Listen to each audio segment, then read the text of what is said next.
Trump administration declassifies Martin Luther King Jr. assassination files. The administration of United States President Donald Trump has released more than 230,000 pages of files relating to the 1968 assassination of civil rights leader Martin Luther King Jr.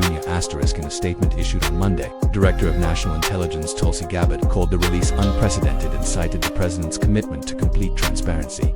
Trump signed an executive order after taking office declassifying documents relating to the assassinations of King, former President John F. Kennedy, and former Senator Robert F. Kennedy.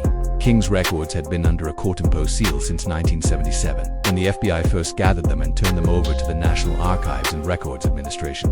The National Archives released records from John F. Kennedy's November 1963 assassination in March and files related to the June 1968 murder of Robert F. Kennedy in April. King was assassinated in April 1968 in Memphis, Tennessee. James Earl Ray was convicted of the murder and died in prison in 1998. But King's children have expressed doubts that he was the assassin.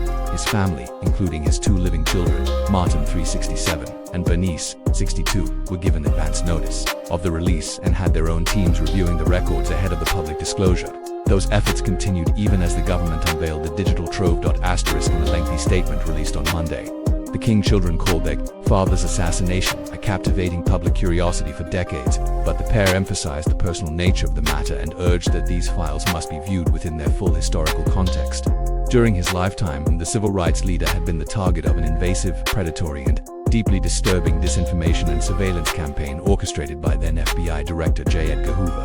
They said in a joint statement, the FBI campaign was intended to discredit, dismantle, and destroy Dr. King's reputation and the broader American civil rights movement. They said, these actions were not only invasions of privacy, but intentional assaults on the truth. It was not immediately clear on Monday whether the release would shed any new light on King's life, the civil rights movement, or his murder, besides fulfilling the intent of his January executive order.